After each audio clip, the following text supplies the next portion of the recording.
Assalamualaikum warahmatullahi wabarakatuh. Ini cerita-cerita sing gampang-gampang guys. Nah sampean kepengen paham ilmu swarga kok ora rasane napa. Kok angel menerang no. Soale ning swarga iku kepenak napa? Kepenak. Tapi sampean nak terangno swarga niku wis pokoke swarga. Ora usah bayangno mlebu swarga. Dimulai sakniki. Ya nak ya khisimun ngaten wae kan napa?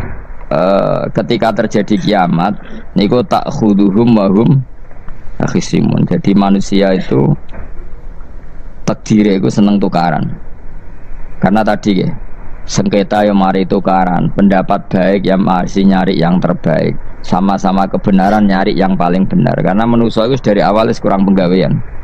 Jadi barang apik cek diperdebatno dengan yang luwih napa apik, sehingga bayangannya pangeran niku sok ben nak kiamat kapan saja terjadi ku wong lagi sibuk para padu, lagi sibuk gegeran. Wes iku mesti. Karena tadi manusa niku pun watak dasare niku konflik. Ya tadi misalnya pengurus masjid bahkan mungkin organisasi-organisasi perdamaian itu pas rapat ya tukaran. Padahal organisasi ini perdamaian. Ya tapi pas rapat, lalu solusinya apa? Solusinya begini sih, tok debat gini. Padahal, napa? Organisasi napa? Perdamaian. Tapi ya tetap tukaran. Asal cek manusia itu tukaran. Uniknya lagi manusia itu kalau ingin damai juga harus punya alat untuk tukaran. Nah orang ya tidak. Lalu kalau nanti ngaji kitab dalam salah satu kitab ada makalah gini. Idza arad ta'asulha fasta'id dalil harbi. Kalau kamu ingin damai, maka siapkan alat perang sebanyak mungkin. Karena logikanya gini ya, kalau misalnya ada bajingan atau penjahat, dia punya bom, punya pedang, terus kamu sebagai orang soleh tidak punya apa-apa, bisa nggak bergening perdamaian? Kan nggak bisa. Mereka terpaksa damai karena kamu punya senjata yang imbang. Jadi kalau musuh kamu punya nuklir terus kowe gak punya apa-apa, ayo damai wae. Kono kan rugi damai. Wong tak bom kena kok damai barang kan gitu. Makanya kamu harus punya senjata yang imbang. Makanya dalam tafsir-tafsir itu diterangkan ketika Allah menyuruh kita wa'iddu lahum mastata'tum min quwwati wa min ribatil khaili turhibuna bi aduwallah. Kamu umat Islam harus menyediakan alat perang sebanyak mungkin. Itu bukan berarti Allah menyuruh umat Islam perang terus buatan. Dalam keadaan dunia yang banyak gesekan seperti ini, orang itu bisa damai justru kalau sama-sama punya senjata. Dan itu teori itu dipakai seluruh dunia. Segamane cara sing didelok wong akeh sing ora jare. Misalnya Amerika kan terkenal dikjaya, Korea Utara ben dirgani Amerika kudu gawe senjata sebanyak-banyaknya. Ya sudah seperti itu sudah teori yang dikatakan Quran. Mata dolim itu nak ora di diimbangi ya mesti yang satu diinjek. Makanya dalam fikih Islam itu lucu. Fikih rodok jorok tapi gelem ra gelem kayak kudu setuju. Nek cara fikih itu kayak di bojo ayu celek. Nek ra gelem mbok kumpuli ra wajib mbok nafakoi. Jadi kono iso ngancam gak buka dhuwit ra takei. Ajane rodok jorok fikih. Itu cara fikih memang gitu. Perempuan itu tidak wajib melayani suaminya jika tidak dikasih nafkah. Dan lucunya fikih yang merovokasi sing lanang dan wong lanang ra wajib nafkahi nek ra digawe iku wis ora usah terangno iku opo. Jadi fikih itu karena ngikuti teori umum. Makanya Mbah Mun itu fikih kata beliau itu aku mbek fikih ini ra cocok. Aku apa omah tapi dagangan perkara itu. Tapi memang secara prosedur fikih gitu. Mana wong kere-kere itu pancen wis ora entuk jatah kelon karena ra iso nafkahi gitu. Itu cara fikih. Memang seperti itu. Karena kere kok polahan, napa? Kere kok pola. Karena nak kere kudu ganteng. Jadi orang entuk jatah sing wedok sing seneng lah itu ijek entuk jatah. Tapi nek wis kere elek ya wis nelongso perkarane memang. Jadi karena seorang istri wajib melayani suaminya jika tidak kodak nafkahi. Bahkan menurut fikih Islam itu boleh rafa. Jadi oleh rafane hakim, Pak Hakim suami saya kere itu boleh. Dan itu bisa diceraikan oleh siapa? Hakim. Jadi rafa. Karena tadi manusia itu ya khisimun apa? Di mental konflik. Dan mental konflik itu tidak dihilangkan Allah sama sekali kecuali nanti setelah di surga. Makanya Allah ngendikan apa, wa naza'na ma fi sudurihim min ghillin. Jadi sifat dengki, sifat hasud itu dihilangkan nanti setelah di surga. Artinya di dunia itu antar wong soleh ya mesti hasud. Mana ada sing ora soleh, sing soleh wae kudu hasud. Ya senine ngono. Waktu Indonesia ini rebutan dari presiden iku geger, rebutan masjid geger, bahkan rebutan ngeklaim nak sholatnya paling sah, torekoe paling bener itu ya geger. Padahal yang ngerti otoritas itu yang pangeran, tapi manusia tetap menang kalah, geger. Bis itu sak PT nak seneng dalan ya geger. Kalau sering lupa bis balapan itu kadang kisah nopo sak PT, sak PO itu. Karena nanti bayangannya pangeran itu ya mesti terjadi, pangeran sing ngendikan kiamat itu tak khuduhum wahum ya khisimun. Jadi penuramen yasinan tok ora paham tak tulung bangunan ora paham bangeten. Wahum fi ghaflatin minha bitakhasumin wa tabayu'in wa aklin masyubin. Mesti manusia itu de mental takhasum, saling berebut. Makanya cita-citanya Sayyidina Ali, dawuh Sayyidina Ali, ana awaluman yatsu baina yadayir rahmanil khusumah. Dari Sayyidina Ali, saya nanti pertama ketemu pangeran itu akan melaporkan musuh-musuh saya. Jadi cita-citanya dene aku lah di rencana ngono. Aku lah di ben seru no. Jebule bareng lapor ku ala wah ya nyoro. Sayyidina Ali pede wae anak gue wis lapor jebule. Salah. Karena apa? Ya itu tadi. Manusa iku wis pokoke ngono. Pertama manusia itu Nabi Adam. Iku ya wis geger mek malaikat. Dari pangeran Adam itu khalifah, dari malaikat khalifah kok manusia mesti seneng geger. Tapi malaikat protes itu ya geger dhewe. Pangeran sing duwe kawula kok ngangkat digegeri. Jadi mengan pangeran ra trimo. Wong aku sing duwe makhluk gawe aturan kok mbok gegeri. Iku pangeran. Jadi manusia pertama itu ribet. Pertama ribet mek malaikat. Bareng Qabil mbek Habil ya ribet mbek dulur. Mulai dhisik perkara wedokan. Jadi sekunane kunong wedok mari ribet. Kalau nong wedok tambah ribet. Soalnya doanya wis ribet tes dinikmati wae no. Dinikmati. Makanya banyak orang top itu. Kalau punya kenalan banyak orang top. Niku ribet itu di manage. Jadi ada salah satu tokoh Indonesia itu terkenal sekali. Nak pidato ra kontroversi ra iso turu, tapi nak wis pidato wong bingung kabeh iso turu. Niku saya sangat kenal orangnya. Saya ngerti supire takoki, "Mau piye?" Tak pidato ini bingung cara. Nak dijawab ra bingung kecewa deh. Dia jawab, "Wah, bingung sedanten." Wah, seneng terus iso turu deh. Karena memang konflik itu manusia tetap seperti itu. Jadi apa ya? Kebaikan pun makanya ada guyonan ini betul kisah nyata ini, tapi reputasi bernegaranya ini karena sensitif. Ada negara tertentu yang muadzin itu digaji 30 juta. Jadi orang melarat ini muadzin tok itu 30 juta. Naiknya BMW. Imamnya itu digaji 70 juta. Hitung saja kalau 70 juta satu bulan, satu sholat berapa? 70 dibagi 30. Kira-kira berapa satu hari ini? 2 juta ya, sekitar 2 juta 200 lah.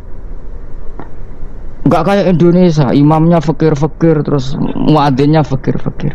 Dikira itu satu prestasi negara itu karena mengapresiasi, menghormati muadzin dan jebule sing kiai Indonesia aja penak. Madikman ke sholat terus. Maksudnya lah madikman ke sholat terus lah ono gajine. Akhirnya kecewa dong. Semenjak itu ora berani cerita prestasi negara itu pada Indonesia. Ya dia itu bangga negaranya itu menghormati imam sampai digaji, muadzin digaji. Terus dikirakan Indonesia dinya. Imam Indonesia kan fakir-fakir, kadang wis padasane elek imami dhewe, koma dhewe. Terus macam-macam lah. Nah. Tapi dekne gak ngerti nak Indonesia ku pinter tukaran, pinter debat. Oh, berarti ke sholat terus itu perkara ono gajine to ngono. Makanya imam di sana sergap-sergap karena kalau nggak ngimami dipotong gaji. Semenjak itu negara itu nggak pernah cerita prestasinya negaranya mengelola imam. Nah itu dunia-dunia kemarin geger. Saya sering debat sama banyak kiai karena itu. Gue setuju di masjid imami digaji sama ndak. Misalnya saya partai ikhlas, setuju ndak biar imami itu ikhlas. Ada yang partai realistis, mereka kan punya keluarga harus dibaji dong, kalau enggak kasihan. Partai realistis versus partai ikhlas. Menang mana coba? Menurut hukumnya Allah mungkin menang ikhlas, tapi partai realistis, mosok wong kok ngimami tok rantuk gaji. Artinya apa? Dalam kebenaran saja bisa diperdebatkan, apalagi barang bener mbek batil. Karena manusia itu punya mental wahum yakhisimun. Ya sudah seperti ini. Makanya nanti benar-benar gak ada konflik itu di akhirat. Mulane akhirnya imam gak bangga. Ya surga ngimami mangsane hebat nih, jebule mergo digaji. Mandek man ke salat terus wong ono gajine. Artinya salatnya orang Indonesia itu luar biasa. Imam-imam Indonesia tanpa gaji kok. Ya resikonya kadang mutung, itu kan gak masalah. Tapi ya gak masalah lah, tapi tetap ikhlas timbang napa? Gaji. Mana kalau nu bingung saya hafid mulai digaji, ustad digaji, kalau bingung ngerti takoki. Kalau berkali-kali beberapa pemprov kan ingin mengapresiasi hafid dapat insentif terus ustad. Kalau ngerti takoki jenengan termasuk yang setuju apa enggak? Muni setuju kok didik uang kedonyan. Muni ra setuju hafid betul duit kok ora oleh. Aku yang mending ini, wong alim ra iso mikir dunya, mending ngono ta. Itu yang tanya itu kadang ya gubernurnya tanya saya, bupatinya tanya saya, Gus di daerah mana-mana itu ustadz, guru madrasah itu dapat insentif. Cara jenengan Rembang setuju apa enggak? Aku jawabku yo ngelatih ustadz seneng duit yo ora apik. Nentang ustadz untuk rezeki ku yo ora apik. Wong ustadz fakir yo akeh tenan. Nah, kula kan wong keramat, gak mati masalah cara orang untuk gaji. Tapi kan tidak semua orang keramat. Nah, kula wong keramat untuk gaji tetap gagal. Tapi rata-rata ustadz kan tidak keramat. Gak keramat bojone cerewet. Cek kumpul mertua. Ndak, kalau sampean misalnya jadi ndak, ini cerita Wakhisimun. Seman setuju enggak kalau ada hafid itu dapat insentif? Ayo ngaco. Setuju ora? Lho kok setuju kabeh. Terus kowe seneng hafid itu di mental materialistik. Setuju tak? Ndak. Terus ke setuju hafid ra de duwe. Mungkin ya kan, jadi ngurusi agama. Jadi memang kebaikan saja bisa diperdebatkan. Makanya dulu kalau ulama, makanya ijtihad itu penting. Ulama dulu itu kalau gejolak-gejolokan itu dalam hal yang tidak mujma'alah, ya tentu dalam hal yang tidak apa mujma'alah, itu gejolak-gejolokannya itu nggak pernah selesai. Karena memang sesuatu itu pasti mirip ke sana mirip kemari. Makanya disebut ra'yuna shawabun yahtamilul khata' wa ra'yuka khata'un yahtamilus shawab. Pendapat saya itu taruhannya benar dulu tapi ya mungkin salah, tapi pendapat Anda salah tapi mungkin benar karena mirip-mirip. Misalnya zaman sahabat itu sudah jadi perdebatan gini. Setelah Mekah ditaklukkan Rasulullah dan setelah Rasulullah wafat dan Islam sangat-sangat kuasa, bukan sekedar kuasa lagi, sangat kuasa. Paling enggak menguasai Mekah Medina. Itu perdebatannya gini. Kita keluar Medina apa enggak? Sebagian sahabat enggak, kita di Medina, ini ardu Rasulillah, ini muhajaru Rasulillah, tempat yang dipakai hijrah Nabi. Kita keluar dari Mekah enggak usah. Sholat di Mekah itu fadilahnya sebagaimana 1000 sholat. Wah, debat gitu. Yang separuh enggak. Nguyai segoro itu apik tau orang. Mekah Medina sekarang sudah jadi negara Islam, tapi banyak bumi lain yang belum ada Islam. Menyebarkan Islam itu penting enggak? Penting. Efeknya meninggalkan Mekah Medina. Hanya separuh sahabat yang meninggalkan Mekah Medina. Mimbainihim itu orang-orang keren, Kak Sayyidina Ali. Sayyidina Ali akhirnya sakan Al-Kufah. Dia hidup di mana? Kufah. Abu Darda hidup di Syam. Salman Al-Farisi hidup di Palestina. Karena dia milih pendapat kok nguyai segoro, sing wis sampai harus ditinggal. Akhirnya menyebarkan Islam kemana-mana. Termasuk barokahnya madzhab itu ada yang ke Cina, terus terdampar di Selat Malaka, terus ada yang ke Aceh. Makanya banyak yang berpendapat Islam masuk Indonesia ya era apa sahabat. Tapi kalau ditanya bagaimana hukumnya meninggalkan Mekah Medina, ya buruk. Negara sebaik itu kok ditinggalkan. Tapi bagaimana hukumnya membiarkan bumi lain tanpa dai, ya buruk. Terus kayak jawabmu piye? Jadi dalam kebaikan saja ada perdebatan. Kayak gue lah misalnya, piye hukumnya dolan mbek kanca traktir ya apik. Piye hukumnya nraktir kanca nganggo jatah belanjane bojo? Elek. Akhirnya jare wong lanang-lanang yo ono dhewe Gus ono jatah bojo atau jatah kanca. Ora duwemu cukup nak ora. Ya itu udah semua manusia itu wahum yakhisimun. Makanya sampean kalau beda pendapat itu sing biasa wae. Aja kok wong saiki kan beda pendapat geger. Beda pendapat itu sudah fitrah. Enggak mungkin lah. Kita ada beda pendapat itu enggak mungkin. Di kampung-kampung kalau ada masjid speaker di mana-mana saya sering ditanya. Wadah yang progus kandhani nak adzan jo banter-banter, mengerameni tonggo. Nak niat salat ora usah adzan nak teko. Bar. Sing sitok yo ora kudu banter ben siar. Sing sitok mau sedemen dipisoi tok, mergo sing ora seneng malah mau misoi tok, sing wis seneng tanpa adzan pun yo tanpa adzan rame-rame maksudnya wis salat ke milih ndi. Dulu tuh perdebatannya gitu. Abu Bakar nak wiridan ning masjid tuh wirih banget. Selirih-lirihnya. Umar nak wiridan bianter. Tapi ranggosan sistem mung zaman itu, tapi banter aja. Tapi sing rameni lah, intinya sing rameni. Ketika Abu Bakar ditanya Rasulullah ya Abu Bakrin kenapa kamu melirihkan suara? Jadi saya itu malu sama Allah. Dia itu zat maha mendengar. Jadi saya mengeraskan suara itu malu. Kayak pangeran butuh suara keras saya. Umar ditanya kenapa kamu terlalu keras? Umar jawabannya sederhana. Betul-betul ngantuk. Makanya nggak ada satupun ulama yang mengatakan Umar itu afdhalu min Abi Bakar. Kok jawabannya yo kadang sederhana banget. Malahnya ijma' ahli sunnah itu Abu Bakar afdhalu min Umar. Kok nak dual jawabannya kok beneran ngantuk. Padahal jawabannya Abu Bakar. Kalau nu isin kalian pangeran yang maha pendengar kok banter-banter. Rasulullah dalam banyak hal ya gitu. Ketika banyak masalah itu sahabat dongo banter-banter. Nabi duka innakum latatuna as-somma. Kamu tidak berdoa sama zat sing budek, maka kamu enggak usah banter-banter. Jadi andai kan ada istighosah pakai sound system banter-banter itu ya perlu dipertanyakan. Lah pangeran wis krungu gegere ngono lho apa misalnya. Tapi misalnya mazhab itu kamu pakai, terus ada pertanyaan, dangdutan saja banter, kenapa kalimat thayyibah tidak boleh banter? Masalah mana? Ya asal isi dunia itu masalah. Kemilan dia. Ini cerita saja. Kalau manusia itu istighosah jaluk tulung sama pangeran kan? Pangeran sudah dengar tanpa sound system apa enggak? Kenapa banter-banter?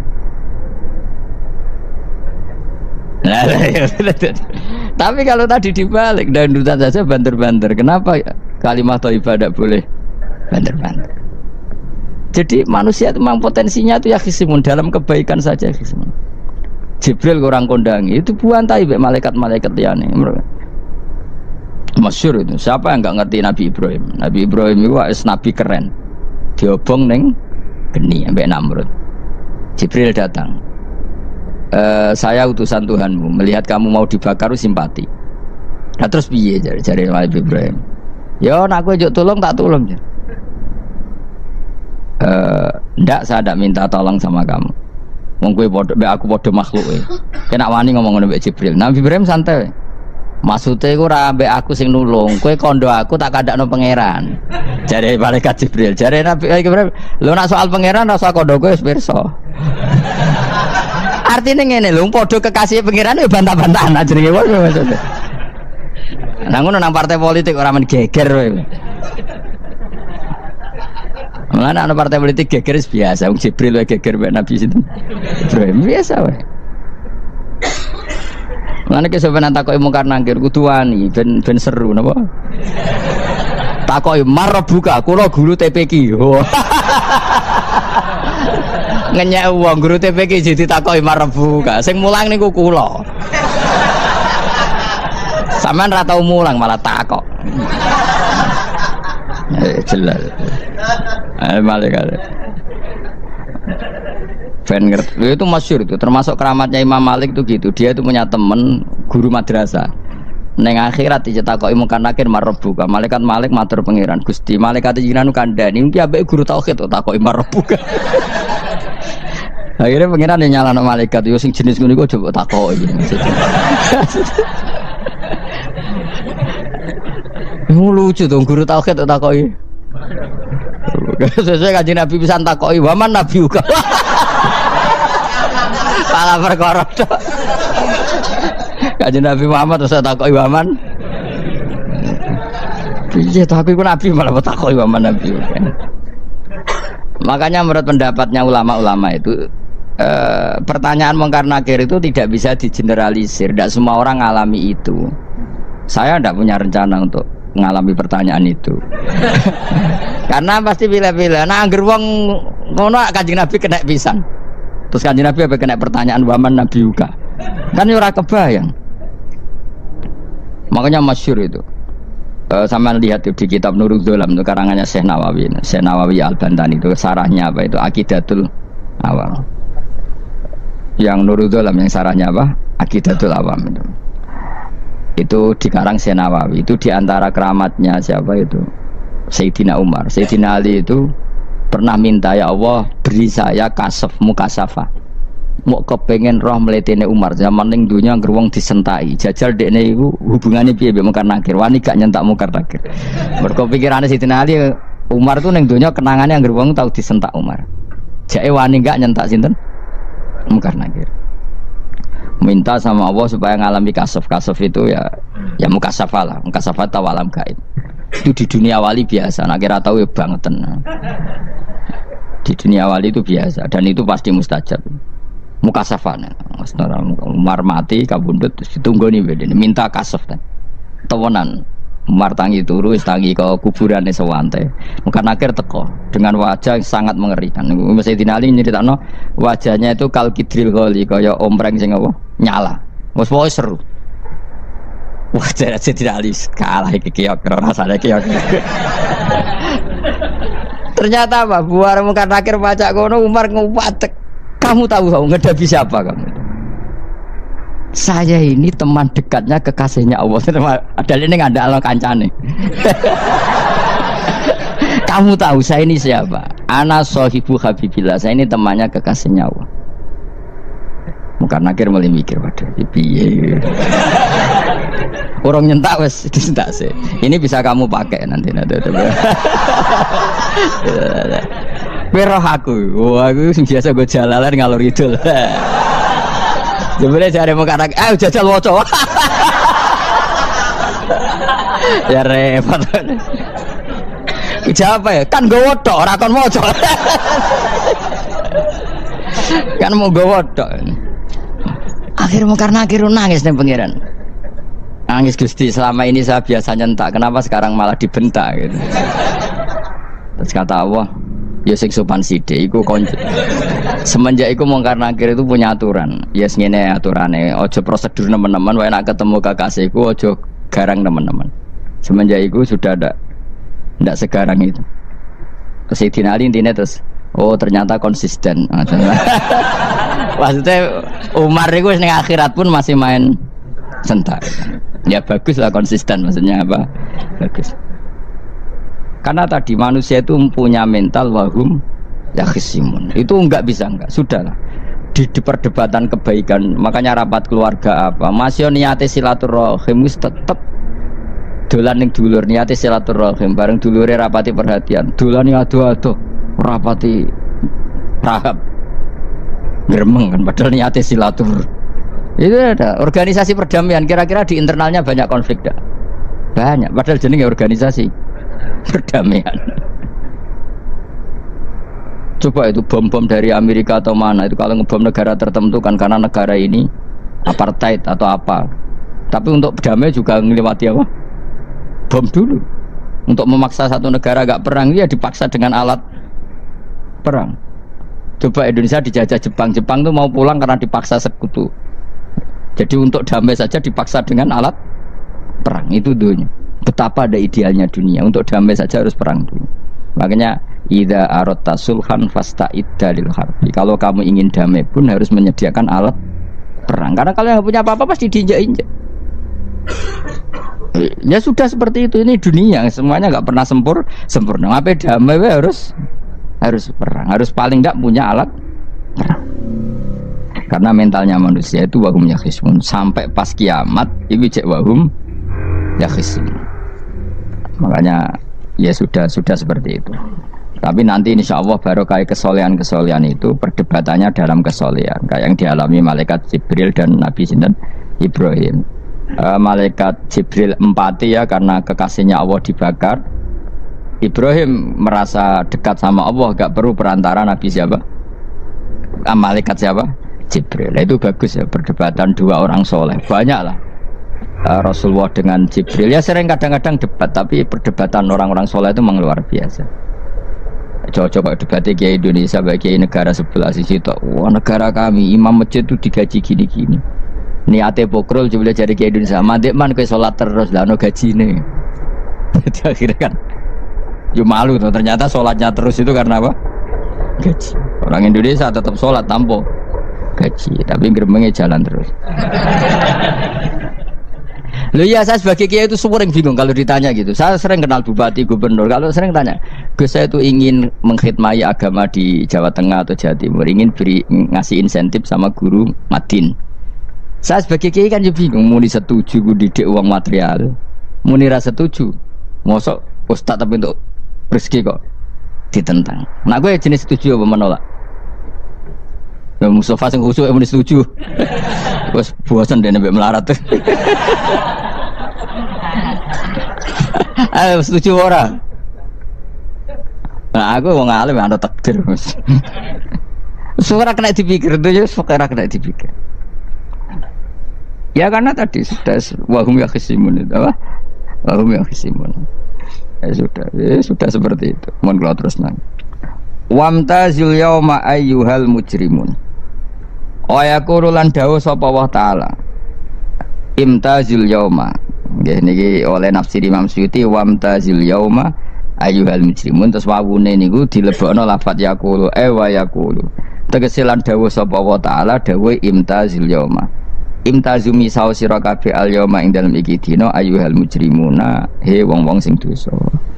Dan iki nunjukno nak zaman ning donya iku kancanan wong kafir sing ora harbi ki angsal. Mergo orang bener-bener terpisah dari wong kafir teng akhirat. Makanya ulama-ulama tidak mengharamkan misalnya ada mahasiswa Indonesia kuliah di Jerman atau gak apa-apa. Yang penting jaga imannya.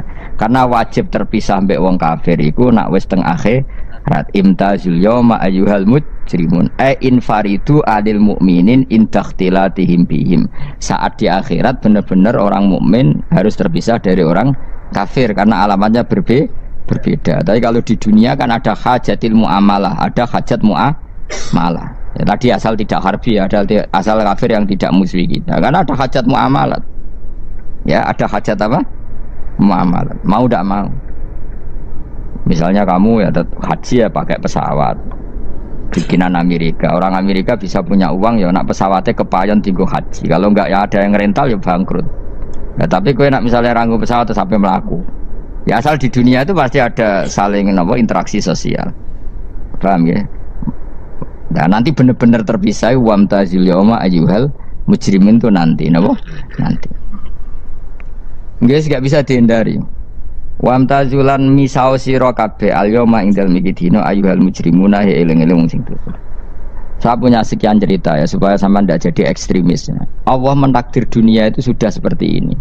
Sudah kamu tidak boleh protes. Kayak apa Nabi Musa itu Sofiyullah. Sing rumat Nabi Musa cilik sapa? Fir'aun. Ketika Rasulullah lahir iku panitiane ra kowe Abu Lahab. Wong roh kabeh. Pas Nabi lahir kowe mbek Abu Lahab berjasa ndi? Berjasa Abu Lahab. Abu Lahab saking senenge ponakane lahir lanang ganteng itu candaleme dekne mestine iku penting bagi dia dihibahkan ke Sayyidah Ami. Nah iki jenenge Suwaibah napa? Al-Islamiyah. Cara Jawa wis ora usah ngewangi aku nduk ngewangi dulurku wae mergo duwe bayi. Kayak apa? Dia yang tasyakuran yang ribet karena iya lho kekasih pangeran di rumah Abu Lahab. Musa di rumah Fir'aun. Ini dunia serai dia. Ya sudah seperti itu. Kamu mau apa? Lah pangeran yo ora risi tenang ae. Misalnya Abu Lahab protes, "Kula nate ngurmat kekasih jenengan." Iya dunyaku jembung. Selesai kan? Dunyaku dipangan kekasihku, selesai kan? Misalnya Fir'aun protes, "Riyen sing ngurmat Musa kula lho Gusti." Nganggo dunyane sapa? Nggih dunyane jenengan ya wis masalah ya apa? Pangeran santai wae wis. Tapi nak kowe ada bayang wong soleh kudu steril ka wong kafir lah terus kowe gak tau maca sejarah. Nabi Musa itu rumah Fir'aun. Lahirnya Kanjeng Nabi ini sing manitiani Abu Lahab. Yes ngono dunya biasa wae, urip wis biasa wae. Masih biasa wae penting soleh, di hati soleh, rezeki yes minawos. Wae taluk wae pangeran, ora usah sok suci, ora usah sok bener dhewe biasa wae. Dunya wis kabeh kersane napa? Pangeran. Ya sudah seperti ini. Yang soleh kayak Sa'labah malah akhirnya su'ul khotimah. Padahal dulu disebut hamamatul masjid, tukang iktikaf. Gak tahu mulai ke masjid, tapi akhirnya su'ul khotimah. Wahsi sing mata ini kekasih Nabi, rupanya mata ini Hamzah ditakdir husnul khotimah. Makanya donga ya muqallibal qulub tsabbit qalbi ala dini. Kita tidak pernah tahu. Nah kenapa kalau saya ngaji PD, mereka aku muji pangeran, saya tidak pernah mikir awakku, tak penting awakku, penting muji pangeran. Ngaji itu artinya kan muji pangeran, muji ilmu nih pangeran, ya sudah selesai. Itu anak gue dongo itu mikir awakmu dewi. Mulane dongo mek ngaji ku derajate dhuwur ngaji, mergo ngaji muji pangeran, nak dongo mikir awake dewi. Makanya masyhur itu ada dua kelompok di masjid, yang satu diskusi halal haram, yang satu berdoa. Nah, terus Nabi keluar dari rumah berdiri sempat ragu, saya kemana? Terus, akhirnya Nabi ngendikan mereka itu berdoa kalau Allah mengabulkan ya disembadani. Tapi mereka belajar halal haram. Itu perintahnya Allah, saya sebagai Nabi. Terus akhirnya Nabi gabung kelompok yang belajar halal haram. Karena belajar halal haram artinya ingin menghidupkan hukumnya Allah Ta'ala. Tapi nak wong dongo kepingine iku kabul kajate. Intine mikir awake dewi. Makanya saya termasuk ulama yang sekarang berdoa. Tapi ya berdoa tapi kadang-kadang. Nah kowe kan gak kontribusi ning agama ora pati ya ndonga. Oh dasar murahan. Ya tapi piye mulang ya ora payu. Jadi kadang-kadang kula dibantah. Lah jenengan mulangi payu Gus. Lah kula ora payu, donga-donga ngono. Ya tapi aku ngerti pangeran ora bakal nyembadani barno ora wis. Pangeran ya paling ya sedikit sidik ngono cukup umum. Kula termasuk orang yang enggak setuju ya kalau orang sholawatan terus berlebihan tapi khidmah ini Nabi kurang. Maksudnya gini loh, sholawatan berlebihan nih. Redaksi sholawat tentang Nabi itu kecil. Bukan sholawat jumlahnya enggak. Redaksi tentang Nabi itu kecil, sementara tentang keinginannya itu saya tidak suka. Saya suka sholawatan itu ya yang nyifati Nabi banyak, kemudian keinginannya kecil. Itu bagus. Kayak Ikhya itu loh, kayak Ikhya Abdul Hasan As-Sadili itu kalau dongo itu jaluke mung swidik paling baris paling terakhir. Misalnya gini, nahmaduka ya man huwa la ilaha illa anta arrahmanur rahim itu langsung in sampai nyifati Allah itu 99. Buar ngono nganti berkuras-kuras. Lagi terakhir mau jaluk dongo sithik. Nah kowe kan enggak muni muji Allah mau basa-basi tok. Alhamdulillah rabbil alamin wassalatu wassalamu ala Muhammadin. Mau nggo syarat tok. Baru Allahumma inna nas'aluka nganti telung lari. Telung halaman.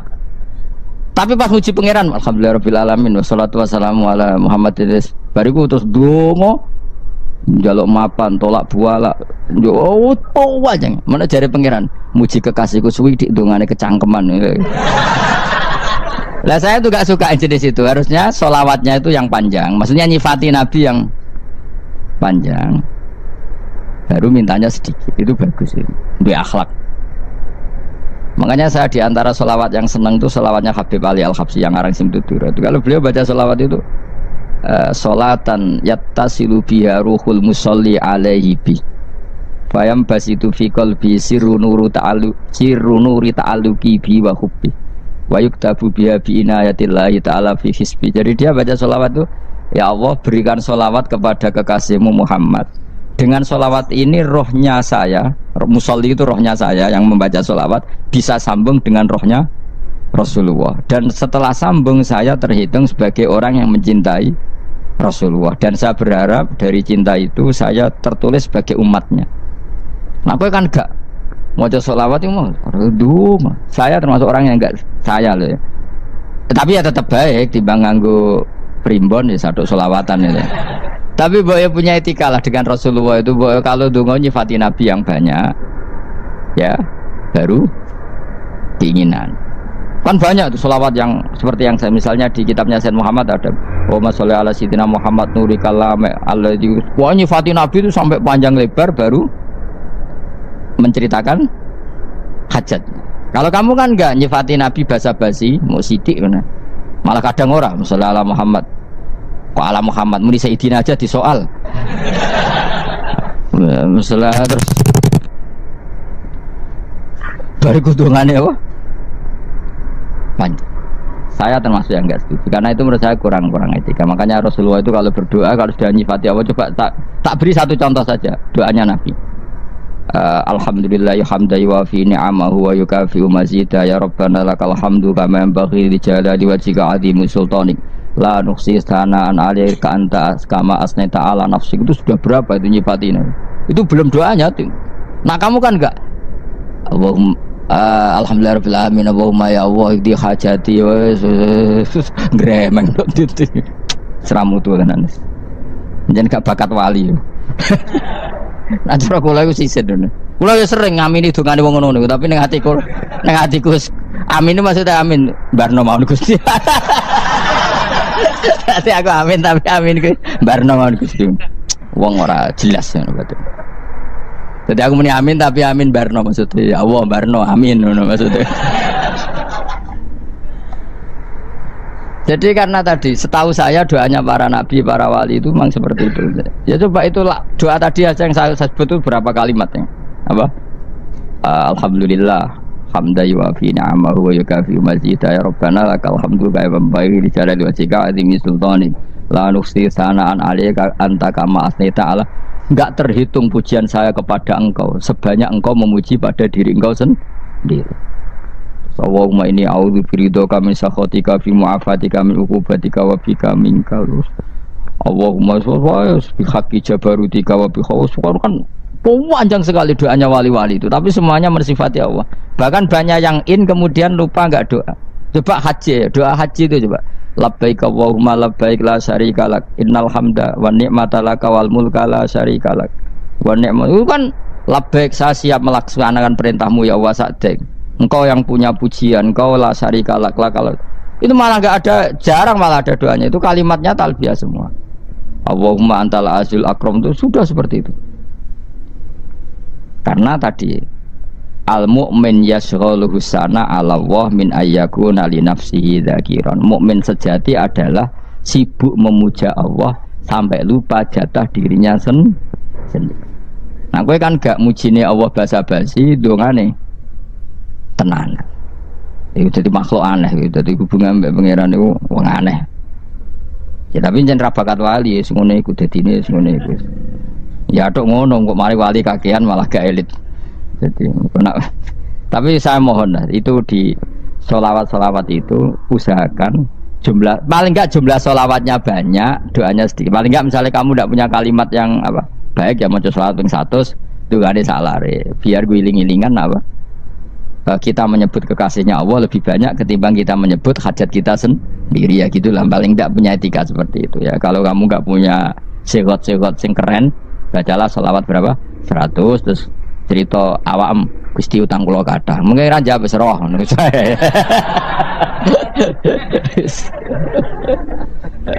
Tapi kan kita menyebut kekasihnya sampai 100, nyebut utang bisa. No cowok nyebut kekasih bisa, nyebut utangnya 100. Berarti yen sampeyan ditakoki pangeran, kowe nyebut kekasihku piro pisan, nyebut utang 100 dasar rayu utang ngono-ngono kan. Ya ada, saya termasuk orang yang nggak setuju tadi. Jadi kalau apa redaksi sholawat cari yang mujinya Nabi lebih apa? Lebih banyak. Karena itu nanti lebih diridhoi Allah Taala. Coba Allah sendiri kalau nyebut nabinya itu hitung saja. Laqad ja'akum rasulun min anfusikum. Jadi rasulun min anfusikum, seorang rasul yang sejenis dengan kamu. Terus azizun, orangnya sangat terhormat. Alaihi ma'anitum, rasul ini siap menanggung apa yang kalian tidak mampu. Kowe ra bakat mlebu swarga baru kaya syafaate Nabi akhirnya mlebu swarga. Kowe ra kelar korban, Nabi tahu mengorbankan kita semua. Dokha Rasulullah bikabsaini, terus hada an ahli wa hada amman lam yudokhi min mati. Jenenge alihima anitum, Nabi menanggung apa yang kalian berat. Azizun, Nabi itu ali, terus harisun alaikum, Nabi sangat berkomitmen menyelamatkan kalian. Haris itu keinginan yang berlebihan, itu jenis apa? Haris, kuno namanya ngungseng, keinginan yang over. Nabi itu sangat berkeinginan kita ini maslahat. Terus bil mukminina raufur. Allah yang zat yang super saja kalau nyebut nabinya nyifati sebanyak itu. Ada ayat lagi misalnya, Rabbana wab'ats fihim rasulam minhum yatlu alaihim ayatika. Muhammad itu siapa? Seorang rasul yang membacakan ayat-ayat Allah.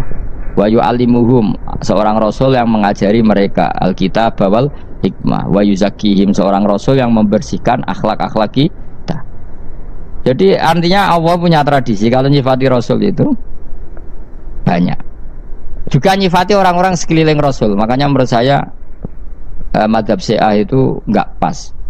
Karena Allah kalau nyifati Rasulullah itu jika nyifati orang-orang di sekeliling Rasulullah, dan itu dengan pujian, yaitu Muhammadur Rasulullah walladzina ma'ahu asyidda walal kufar ruhama'u bainahum tarahum ruk'an sujada yabtaguna fadlan minallahi warid wa nasimahum fi wujuhim min atharis sujud. Itu kan panjang sekali.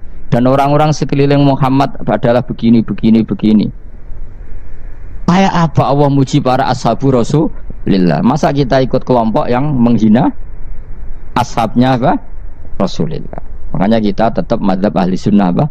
Wal jamaah, yaitu mencintai semua sahabat. Karena Allah saja yang Tuhan mensifatinya dengan sehormat itu. Mensifati apa? Ashabu Rasulillah. Disifati orang-orang yang saling kasih sayang sama orang mukmin. Tarahum ruka'an, sujud dan komitmen hidupnya untuk rukuk dan sujud. Si mahum fi wujuhim min asari sujud. Sudah asari sujud tidak usah diterjemah, nanti sensitif. Cuma setahu saya asar sujud itu nanti setelah di akhirat orang sering sujud itu jabahnya itu ada nurnya. Tapi kalau ada yang nafsirkan asari sujud itu warna tertentu ya semboy, itu sensitif. Yang jelas asari sujud itu ya sudah seperti itu. Seneng kamu kok hasut. Kowe nyen provokator, nak ono apa ya? Ada hal yang begitu terus mau berlebihan. Teke ya khisimun. Nah, kula ora ada kepentingan pokoknya ayat si mahum fi wujuhim min athari sujud, bahwa dalam jabahnya itu ada asaris sujud. Itu masyhur kan, saya terangkan ya, tapi kowe aja sensitif loh, biasa wae. Suatu saat Rasulullah itu ngendikan begini, nanti saya kata Nabi akan nyafaati kalian semua. Sahabat-sahabat tanya, ya Rasulullah dengan sekian miliar orang bagaimana kamu mengenali kita? Saya ulang lagi, suatu saat saya nanti akan nyafaati kalian karena saya kenal kalian. Maksudnya di akhirat. Ya apa? Di akhirat. Terus sahabat tanya, ya Rasulullah bagaimana engkau mengenali kita sementara nanti di akhirat bermiliar-miliar orang gitu.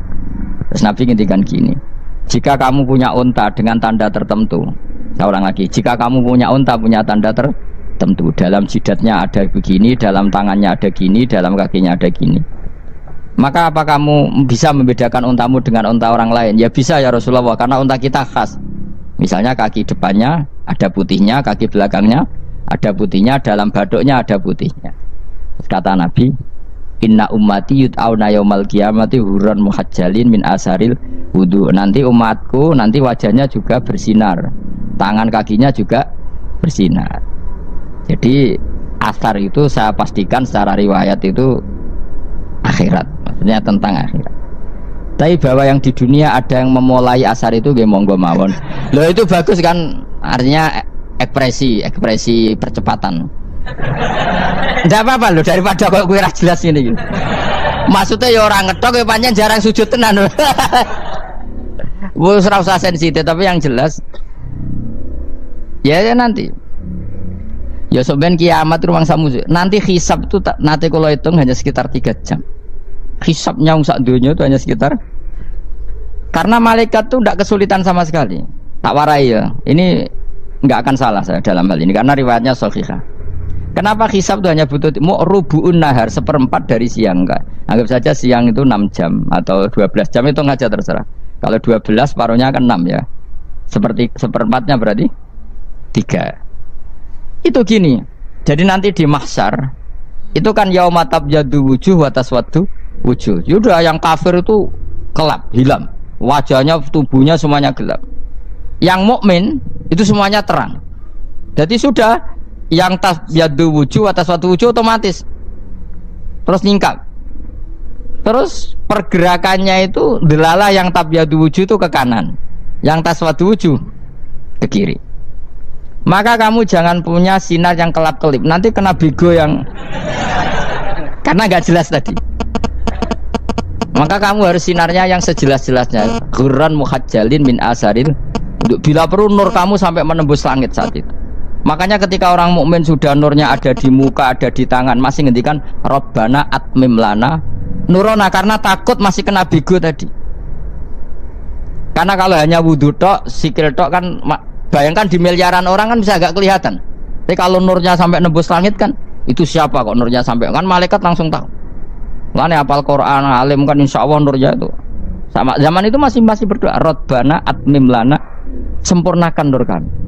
Karena nanti identifikasi malaikat berdasar tadi, kalau ada nur berarti diletakkan ashabal yamin, kalau nggak ada nur ashabal shimal. Nah malaikat yang dibawa bigo itu kira-kira detail nggak? Dugaan saya kalau kelap-kelip pasti kena simal. Wah ini partai kiri mesti kan. Pemenang yang wudhunya mau dulet sirah tok sidik. Karena anak mazhab Syafi'i. Sebetulnya meskipun tuh sebaiknya kalau basuh sirah itu kabeh ben ora kelap kelip mana aneh pepes terus dulat-dulit tok. Iku soben ya itu kelap kelip. Ya sudah ya. Setelah itu kata ngendikane pangeran yu'raful mujrimuna bisimahum fayukhadu bin nawasi wal aqdam. Orang-orang pendosa kelihatan maka diletakkan di kiri. Nah sama yang orang-orang baik simahum fi wujuhim min asari sujud. Jadi ayat itu jelas tentang akhirat. Tapi kira usah terus merovokasi. Seneng kamu kok ya khisimun. Maksudnya provokator gitu. Jadi nanti yang mukmin jelas nurnya. Lah nur ini nanti dengan kadar iman kamu, perilaku kamu. Ada yang kelap-kelip, ada yang. Nah yang kelap-kelip ini yang kena bigo itu tadi. Nanti setelah kena bigo ikut ashabi simal, yang kelap-kelip disortir lagi malaikat yang bagian detail kan ada nanti. Nah ini terus ditubir neraka. Yang kafir bener-bener neraka, yang ini ditubir neraka. Nah, itu nanti ini yang ngel-ngelok Kanjeng Nabi digoleki ya ini itu. Mana sakit Kanjeng Nabi, mana ono kiai saleh darani nek iso saleh dhewe sakit Nabi mergo terus goleki endi umatku sing kelap-kelip gitu. Dicari disyafaati. Ya imma langsung dituruti Allah wa imma diumbasik ning neraka. Ya terserah rencanamu piye kon aku. Tapi yang jelas apa? Kiamat itu cepat sekali karena tadi ada identifikasi tadi. Makanya hanya cukup 3 jam karena tadi yang jelek kelihatan jelek, yang baik kelihatan baik. Makanya cepat. Ya oraful mujrimuna bisimahum, orang pendosa dikenali lewat alamatnya yaitu taswaddu apa? Wujuh. Kalau orang baik dikenali lewat tabyadu wujuh. Nah, terus setelah nyingkir, ini ngono tak warai kiamat. Setelah nyingkir itu faduri babenahum bisuril lahu bab. Setelah tersingkir tadi terus lalu ada pintu penghalang, pintu pemisah. Nah pintu pemisah tadi yang sisi kanan langsung jadi surga, yang sisi kiri jadi neraka. Itu disebut faduri babenahum bisuril lahu bab batinu fi rahmatu wa dhahiruhu min qibalihil adzab. Yang pintu arah kanan otomatis wilayah surga, yang pintu kiri otomatis wilayah neraka. Nah problemnya ketika penutupan pintu itu dah yang kelap-kelip itu katut kemana ini yang makanya kamu jangan malok partai yang apa kelap-kelip yang nggak jelas itu koalisi kemana ini. Kalau partai besar kan iso nyalon presiden, partai kecil ini kan ikut mana ini kan sing sak ngisore 1%, 2% ini kan repot. Loh coba misalnya nur kamu 2%, berarti gelap kamu kan 98%. Kira-kira malaikat mengkategorikan kemana coba? Ayo jawab. Gelap. Loh kok ada semangat Pak? Padahal itu bagian dari kamu. Kalau satu tubuh itu sinarnya hanya 2%, kira-kira kategorinya itu partai gelap, partai terang. Kok ada semangat kok ada ini. Berarti kegaruk kemana? Kiri. Tapi bisa saja malaikat cara berpikir gini. Tapi kok ada cahayanya ya? Padahal kata Allah yang bercahaya ashabul yamin. Kan nggak ada bilang cahaya terang. Bisa saja malaikat alhamdulillah berpikir begitu. Ya nanti kita rayu saja supaya berpikir ini kan yang penting ada cahaya. Kan Allah tidak bilang terang apa kelap-kelip. Ya mungkin saja asal ada cahaya dikategorikan lahu nur, punya apa? nur. Tapi yang jelas saat itu pun yang sudah punya cahaya masih berdoa Rabbana atsmim lana nurona, ya Allah saya mohon sekali nur-nur kami sempurna. Jadi ini saya bantu teman-teman yang hafid supaya tahu maknanya ya. Dan yang nggak hafid ya dengar ya. Kalau nur itu penting. Makanya Nabi itu kayak apa? Nabi itu orang super. Itu kalau ngendikan wa maj'al min fawqi nuran wa min tahti nuran wa an yamini nuran wa an simali nuran, sampai terakhir Nabi masih mendoa untuk dirinya waj'al li nuran, dan semua tubuh saya jadi nur. Jadi Nabi sudah gitu. Ya Allah jadikan sisi depanku nur, belakang kami nur, kanan nur, kiri nur, terakhir itu apa? Waj'alni nuran, dan doa semoga semua tubuh saya jadi nur. Itu termasuk doa yang sering saya baca. Karena saya takut kelap-kelip tadi, ini bahaya ini kalau malaikat. Saya tidak tahu cara berpikir malaikat tadi. Apa ngitung 98% maka dikategorikan apa? Gelap. Apa dihitung nurnya saja? Wong instruksinya Allah kan yang ada nur ashabul yamin. Meskipun kelap-kelip kan punya nur. Saya tidak tahu nanti ikut 2% ikut mana kalau di partai koalisi itu. Ya, ikut yang menang biasanya, ikut yang apa? Ya paham ya, makanya saya mohon kalau wudhu itu usahakan sempurna, terutama wudhu sholat. Kalau nggak wudhu sholat itu sebaiknya nggak sempurna, supaya ada bedanya wudhu sholat sama wudhu tidak sholat. Rasulullah itu masyhur gitu ya. Rasulullah itu kadang tawaddu'a wudhu'an khafifan, wudhu yang sederhana, yaitu hanya sekali-sekali dan tidak sempurna. Ketika ditanya as-sholat ya Rasulullah, tidak. Misalnya saya habis makan mau tidur biasanya ya wudhu, tapi tentu tidak perlu sesempurna kayak wudhu sholat, biar ada bedanya. Rasulullah juga gitu, beberapa kali beliau wudhu tapi tidak sesempurna wudhunya untuk sholat. Masyhur itu di riwayat tawaddu'a wudhu'an khafifan duna wudhu'ihi lis sholat. Tapi kalau wudhu untuk sholat asbaghal wudhu, menyempurnakan wudhu. Jadi supaya ada bedanya wudhu sholat dan wudhu tidak sholat. Saya gak wong dore ngaji podo kabeh. Abu Bakar ya gitu. Ana wong poso sunat kok nyediakno buka dimarahin. Istrinya pernah nyediakan buka beliau untuk puasa sunat. Itu embernya dipecahi Mbak Abu Bakar. Ditanya, kenapa gitu? Apakah kamu apangan menyaingi Ramadan? Jadi gak boleh memperlakukan puasa sunat kayak Ramadan. Ya biasa saja kalau puasa sunat tuh, wah apa buka kolak, apa Ramadannya ya iri tuh. Ini gimana kok saya disaingi ini? Jadi KB itu ada proporsinya, ada apa? Makanya megang Quran ya wudu, megang kamu wudu. Nah KB gitaran terus wudu, pengiran tersinggung. Piye kok menjegal gitar wudu? Jadi gak boleh kebaikan disaingi itu juga gak boleh. Bapak gue sergep wudu sampai nyekel gitar. Ya, untuk Quran tersinggung, wah semen itu gak sembunyi kan. Malaikat panitia kan ya tersinggung. KB itu kan ada proporsinya apa? Ada proporsi. Itu hebatnya Rasulullah. Jadi kalau beliau wudu, bahkan wudu itu wudu li sholat sama tidak sholat itu. Misalnya sholat sunat tuh kamu mampu ngadeg boleh nggak duduk? Boleh. Kalau sholat fardu nggak boleh, biar ada bedanya. Fardu itu spesial, nggak boleh, harus berdiri. Kalau sunat pun harus berdiri. Fardu tersinggung, iya sunat kok nyaingi aku kan gitu kayak.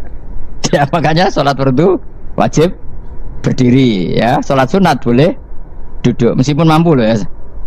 Nggak boleh sama. Sholat sunat pun harus berdiri. Berarti ada sunat menyaingi fardu. Ya jelas ya, jadi aturan main itu harus jelas, nggak boleh. Makanya Abu Bakar itu nggak mau kalau ada orang puasa sunat kemudian apa? Abdullah bin Mas'ud lebih parah, dia itu tukang nyuwepeng orang yang selalu sholat duha. Makanya saya itu duha itu jarang, karena takut kena sweepingnya siapa? Abdullah bin Mas'ud. Itu ada orang khusyuk tiap hari duha, diswepeng sama dia. Apakah kamu menjadikan sholat ini jadi fardu kok mbok lakoni bedino? Awas nak mbok lakoni bedino. Di era akhir duha dilakoni bedino. Perkara ini butuh duit. Mau itu kalau zaman Abdul Mas'ud kena sweeping apa? Karena berarti menandingi fardu. Yes, ora usah anut ilmu ku bahaya itu di sensitif. Cuma ini kan ilmu tetap tak utarakan. Biar kamu tahu, enggak boleh fardu disaingi itu enggak. Coba kan banyak ketentuannya tadi. Contoh paling gampang itu apa? Kalau sholat fardu boleh, nggak boleh apa? Duduk. Sholat sunat boleh duduk. Sholat sunat boleh di kendaraan sesuai jalannya kendaraan. Nama tawajjahat bi rohilatu. Kalau sholat fardu, kalau kamu naik unta harus turun untuk memastikan di kiblat. Jadi banyak Sholat sunat kamu dalam keadaan najis sudah tidak boleh dilakukan. Kalau sholat fardu, karena saking pentingnya fardu, meskipun dalam keadaan najis ya menemukan alat sesuci harus tetap sholat. Jenenge sholat dihormatil waktu, karena nggak boleh fardu ditinggalkan. Meskipun nanti harus iadah, karena nggak boleh mengalahkan fardu meskipun itu oleh najis. Jadi misalnya kamu pergi hanya bawa satu celana, kemudian di terminal atau apa kena najis, kena uyah sampean misalnya, kamu harus tetap wudu dan sholat. Karena nggak boleh fardu ditinggalkan meskipun nanti harus iadah karena sholat kamu tidak sempurna. Dalam keadaan celana kamu najis boleh nggak sholat sunat? Oh nggak boleh, karena kalau fardu itu darurat, memang suatu yang harus maka dilakukan. Tapi kalau kamu dalam keadaan nggak suci nggak boleh melakukan sholat apa? Sunat. Karena fardu itu spesial apa? Spesial. Bukan kalau terus nanya. Wamtazil yauma ayyuhal mujrimun. Ya, jadi orang mujrimun harus terpisah dari orang apa? Mukmin. Dan yang keharusan itu ketika di surga. Tapi kalau di dunia ya boleh muamalah boleh. Ya muamalah yang halal maksudnya. Infaridu tegese misao sira kabeh ana mukminin sing pira-pira mukmin intakhtilatihim. Nalikane campure kufar utawa al mujrimin bi iklan al mukminin. To rujuke mbok walik mboten napa. Maksudnya rujuk itu awalnya kisah intakhtilatihim mukminin bim kan kufar atau kufar yang mukminin. Alam ahad ilaikum ya bani Adam. Alam ahad ana ta ora merentano ingsun ilaikum maring sira kabeh. Amurkum tegese ana ta ora merentano ingsun kum ing sira kabeh ya bani Adam ya bani Adam. Ala lisani rusuli ing atase lisane para utusan-utusan ingsun. Bukankah saya telah merintahkan kamu wahai bani Adam Allah tak butuh setan. Yen ora menghamba sira kabeh asyaiton ing setan. Ngendikane pangeran kowe ijek kanut setan ku cek nemen nih. Bukankah sudah saya perintahkan kamu tidak boleh diperbudak napa setan. Maknane la tutiu tegese aja taat sira kabeh ing setan. Inna sak temene setan laku maring sira kabeh aduan musuh mubinun kang jelas. Bayyinul adawati banget musuhane. Lah wong setan musuhmu kok malah mbok enut bocah kok sarap ngono. Karwan musuh kok di anut ya pangeran mergo Allah wali fid dunya wal akhirah. Wa anik budune lan yen to nyembah sira kabeh ni ingsun. Wa anjene kelakuan budu nyembah sira kabeh ni ingsun wahidu tegese nglakoni ya tauhid sira kabeh. To mengesakno sira kabeh ni ingsun. Wa ati ulan to atau sira kabeh ni ingsun. Harusnya kita hanya ibadah ning Allah Subhanahu wa taala karena dia yang menciptakan kita, tempat kita kembali. Setan itu tidak siapa-siapa. Makhluk yang hina, yang lemah. Kok kowe malah taat. Taat ya ning gone zat sing super, sing gawe kita, sing memberi rezeki kita dan zat yang kita kembali.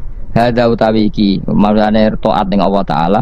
Hada ay al madkur min taatillah iku siratun ku dalan thariq untuk sedalan mustaqimun kang subhanallah wa bihamdihi adada khalqihi wa ridha nafsi wa zinata arsyihi adada kalimati subhanallah wa bihamdihi adada khalqihi wa ridha nafsi wa zinata arsyihi adada kalimati subhanallah wa bihamdihi adada khalqihi wa ridha nafsi wa zinata arsyihi adada kalimati subhanallah wa bihamdihi adada khalqihi wa ridha nafsi wa zinata arsyihi adada kalimati subhanallah wa bihamdihi adada khalqihi wa ridha nafsi wa zinata arsyihi adada kalimati subhanallah wa bihamdihi adada khalqihi wa ridha nafsi wa zinata arsyihi adada kalimati subhanallah wa bihamdihi adada khalqihi wa ridha nafsi wa zinata arsyihi.